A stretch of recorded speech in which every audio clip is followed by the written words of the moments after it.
When it comes to Hazbin Hotel, it seems like there are two types of people. People who love it and people who hate it. It seems like there's no in-between. Well, hi, nice to meet you. I am the in-between.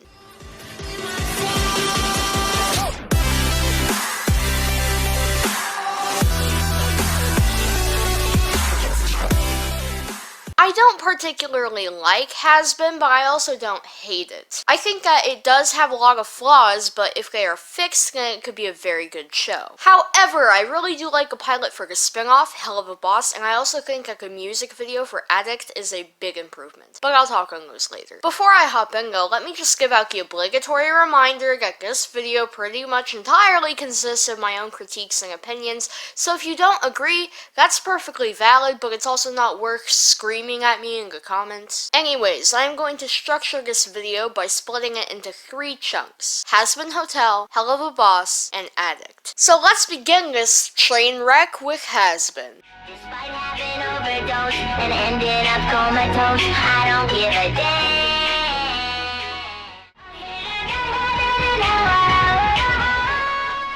I am not one of those people who turns into an SJW when I see offensive or inappropriate humor, especially considering the thing takes place in hell, a place known for harboring problematic people. Like, that's the whole point. Maybe for someone else that kind of humor is intolerable, but I find it funny. And I do find most of the jokes in Hazbin Hotel funny. Oh, harder, Daddy!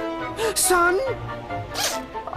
However, I feel like it's a bit too reliant on that type of humor. I understand that it's impossible to have it completely balanced when one of the main characters is a porn star, but there are very few appropriate and or non-offensive jokes in it. I owed my girl buddy a solid. Isn't that a redeeming quality? Helping friends with stuff? I'm not saying that they should know all that kind of humor altogether, because the jokes are really funny, but I feel like it would be much better if they tried evening it out with other kinds of jokes. Some variety, more sarcasm, puns, dark humor. More dark humor would be great. I loved the dark jokes as well. Turf wars that result in territorial genocide?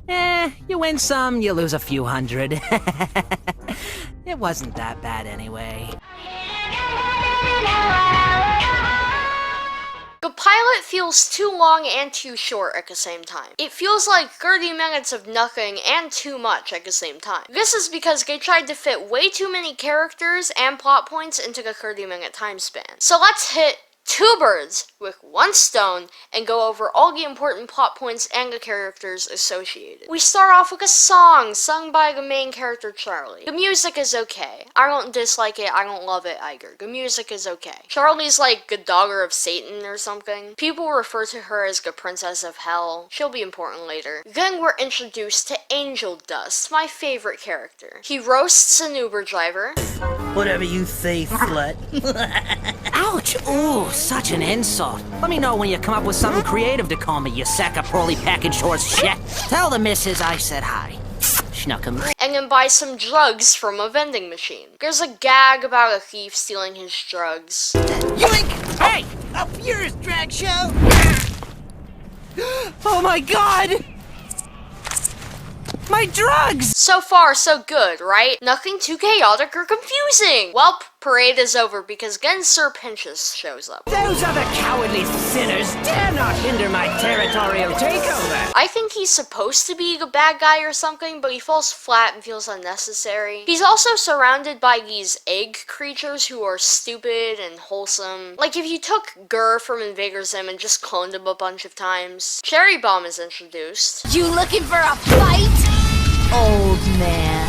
She is forgettable, just like most of the other characters, but she will be important later in this video. Next, we hop into the 666 news scene, where we are introduced to Katie and Tom, the newscasters. Katie is sick and tired of her job, and Tom is a huge pervert. Looks like they're fighting tooth and nail for that hotspot. And I'd sure like to nail her hotspot. You are a lip-dick jackass, Tom. We are reintroduced to Charlie and also introduced to her girlfriend, Vaggie. They don't outright say that they are together, but it is heavily hinted at. Kinda like Kyle and Rogelio, but with main characters. What if I sing a song about it? You knew I was gonna say that. Because I know you. But Please don't sing. Charlie promotes her business, a hotel for demons, to become better people. We see what looks like an earlier design of Blitzo from Helluva Boss, and we get a glimpse at Alistair. Charlie's business pitch isn't really taken well, so she ignores her girlfriend's advice and sings a song. We see what looks like an early design of Luna from Helluva Boss. After the song, no one's mind is changed. Wow! That was shit. Charlie announces that Angel Dust already goes to the hotel to try and prove that her business is legit. Oh, just someone named Angel Dust. The porn star? You fucking would, Tom. Then right on cue, Angel joins that earlier fight. You know, the one with the snake and the bomber. Oh, shit. Oh, shit, indeed. Turns out Cherry and Angel are good friends. Angel makes a bunch of sex jokes, which annoys the snake dude. Oh, harder, Daddy. Son? Would that make your hat the top and you the bottom? I'm going to blow you to bits! Kinky. Oh, not like that. Not so cocky now, are we? You know, you really gotta watch what comes out of your mouth. I've been making these sex jokes the whole time. After those two fiascos, Charlie, Vaggie, and Angel are all in the back of a limo. Vaggie yells at Angel for messing up her business pitch. What? What? What? What were you doing? Charlie tries to calmly address the situation, but that fails. Charlie, ever the optimist, tries to reassure Vaggie that the situation wasn't as bad as it actually was. They share a gay look, and we finally get to see the Happy Hotel. Real creative name there, geniuses. Angel calls Charlie out on the fact that the hotel has no actual food, but she's too depressed to respond. It's probably a good idea to get some actual food in this place. You know, to feed all the wayward souls you got in here. Angel has a split second of empathy, but then immediately gives up. Charlie goes outside to call her mom, but she doesn't answer, so she leaves a voicemail. They try to have an emotional scene here, but it kinda falls flat. The interview didn't go well, and I don't know if I'm going to make a difference. I don't know what I'm doing. I could really use some advice, Mom. I think Dad was right about me. Well, anyway, I'll stop talking before this gets long. There's a knock at the door, and it's somebody that they refer to as the Radio Demon. Hello! Oh! Hey, Vaggie? What? The radio demon is at the door. What? His name is Alistair, and he's my second favorite character, mainly because aside from Angel, he's the only interesting one. He's got a radio filter over his voice and is very theatrical. Imagine Double Trouble, but with more Bendy and the Ink Machine vibes. This horrifying moment happens. Dear, if I wanted to hurt anyone here, I would have done so already. Alistair offers to help run the hotel, even though he doesn't believe in the cause. Vaggie reveals that Radio Demon caused a bunch of trouble a while back. Because Charlie is so desperate and has way too much faith in others, she accepts his help. We have what I'm pretty sure was the spawn of the Radio Dust ship, even though Alistair is aromantic and asexual. And what can you do, my effeminate fellow? I can suck your dick. Ha! No. Your loss. We're introduced to Nifty, who has way too much energy, and then Husk, who is an angry little fella and an alcoholic. What? You think you can buy me with a wink and some cheap booze? Well, you can! Alistair sings a song renaming the hotel to the Hazbin Hotel, but then the snake dude crashes the party. Alistair quickly wins the battle and they all go back inside. And then these frogs attacked us, but she beat them. Easily. It wasn't even a fight. A post-credits scene shows that the snake dude is okay, and that was Hazbin Hotel. Too many characters, too many things happening, and I honestly couldn't pinpoint a climax. The whole thing just felt like a bunch of climaxes with a bunch of subpar, underdeveloped characters. Angel and Alistair were good, and that's pretty much the best it got. Vaggie was okay, but felt more like a plot device than anything. Maybe such a high amount of characters would work over the span of like a full series, but it's too much for one pilot. I think that they should spend more time fleshing out the individual characters and not try to fit every character and plot point into 30 minutes. Now, I'm no expert in color theory, but even I can see that something is wrong here. The whole thing kind of blends together. Like, I get that the colors on the characters needing to fit with the background, but they shouldn't blend in. It's especially bad in the limo scene where Angel could literally just be part of the background. All that really needs to happen to make it more visually interesting is to have some form of contrast between the backgrounds and the characters. Yes, make sure that they fit with the background, but don't have them blend into it. Anyways, that's all I really have to say on Hazbin Hotel, so let's hop into why I think that Helluva Boss is better. Despite having overdosed and ending up comatose, I don't give a damn.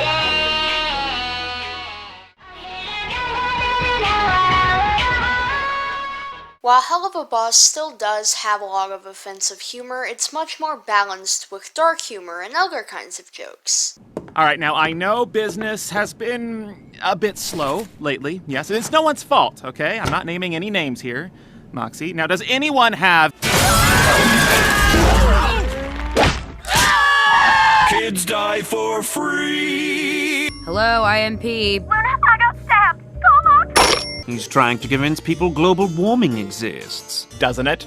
Well, yes, but more people die if nothing is done about it. Also, they cut way back on the inappropriate humor, with the only main one being this whole scene. You know what happens when I'm lonely, Blitzy? Oh, God fucking damn it. When I'm lonely, I become hungry.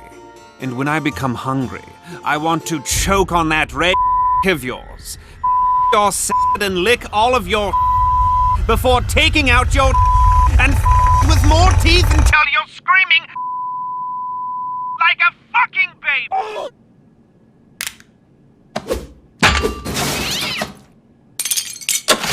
Overall, the humor is much more balanced and less reliant on offensive humor. And because of this, the offensive jokes land much better.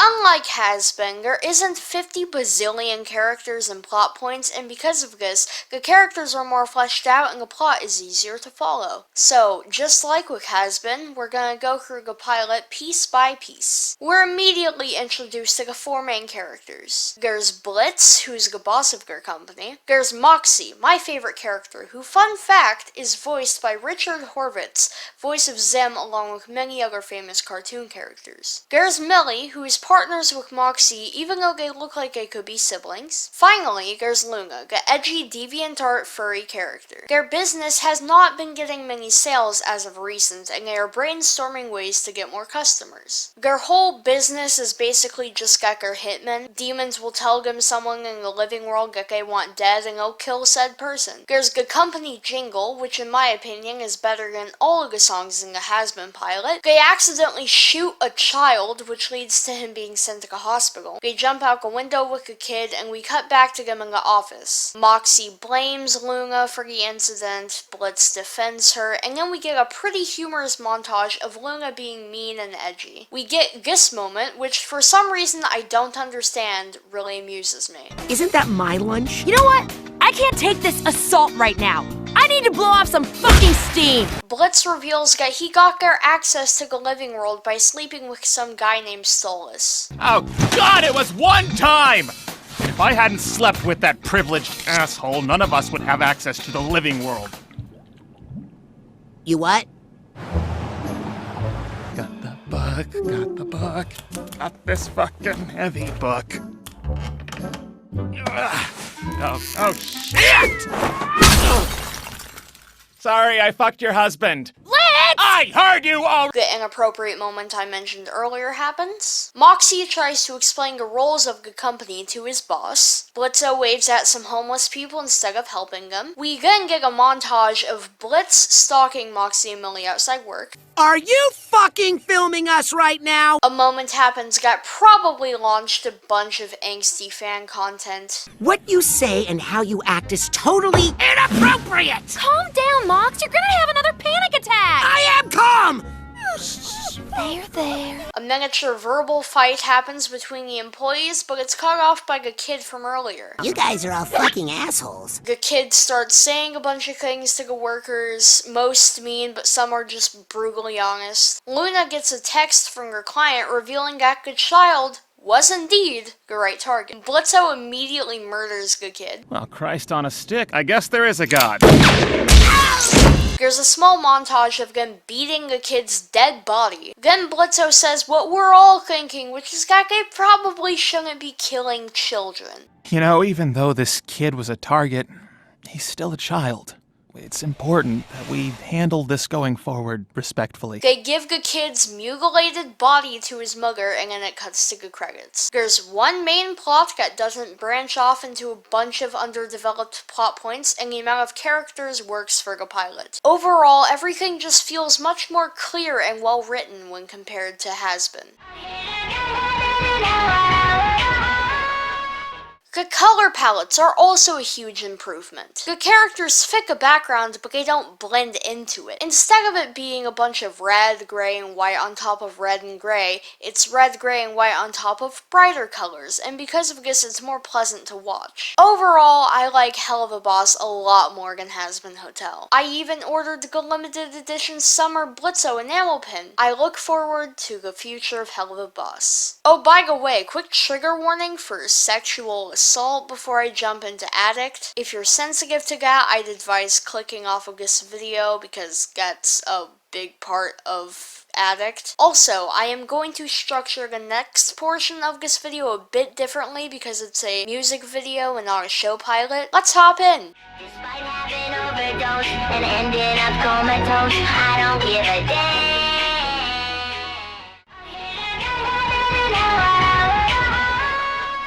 Addict is a fan song, and it's a really good one. If you haven't noticed, I've been using an affected version of it during all the interludes. The lyrics are solid, the instrumentals are good, and the vocals are good as well. Sure, they're heavily auto-tuned, but it works. Usually, these kind of songs annoy me, but it just works with this one, especially when combined with the visuals. So, let's go through the music video piece by piece.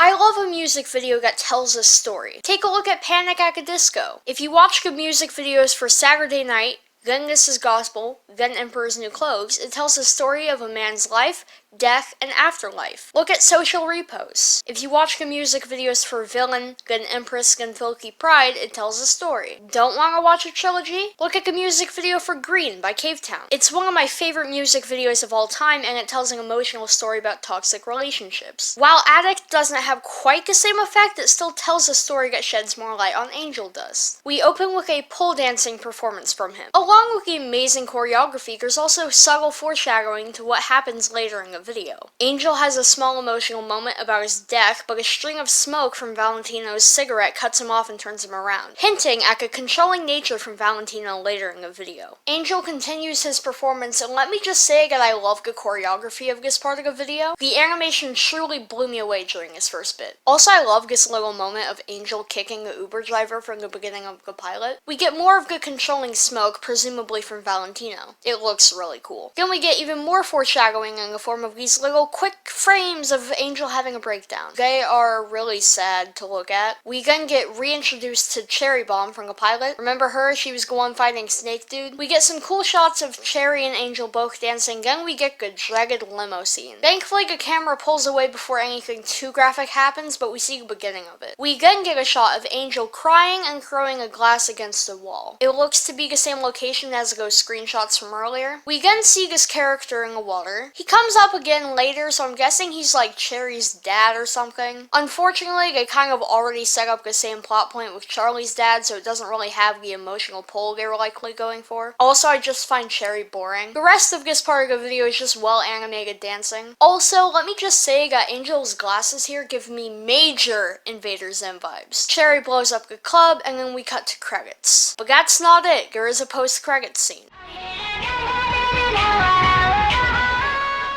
We get more of the red smoke, this time from Angel's cigarette. I'm not sure if that's supposed to mean anything, but it still looks cool. Charlie tries to check up on him, but he doesn't take it well. Maybe he thought she was judging him, I don't know. We get to see this cute pig, which is presumably Angel's pet. He picks it up and looks in the mirror. We get a flash of Valentino behind him, holding his waist, which seems to upset Angel considering his expression and the fact that the next line is feeling helpless. Looking awesome, feeling helpless. Angel Angel throws a cigarette onto an ashtray and lays on his bed. The pig seems to make Angel feel better, and then the video ends.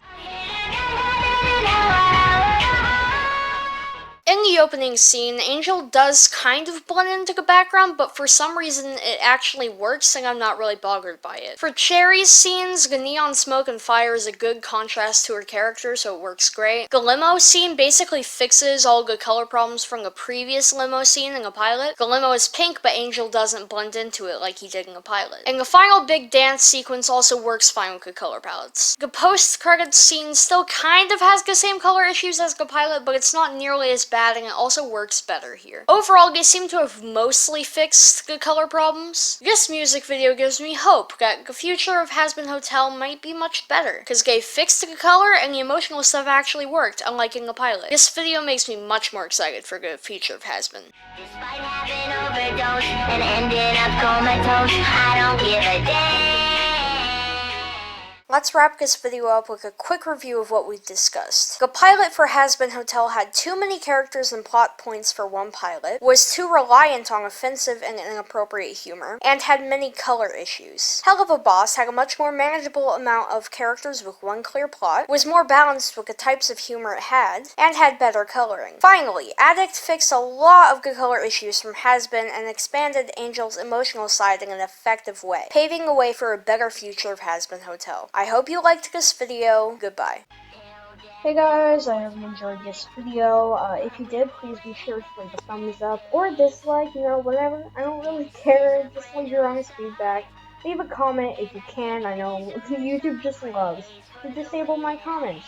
Also, you can subscribe and turn on the bell. I've been doing much more video essays recently, so if you like this kind of video, you can hit the bell.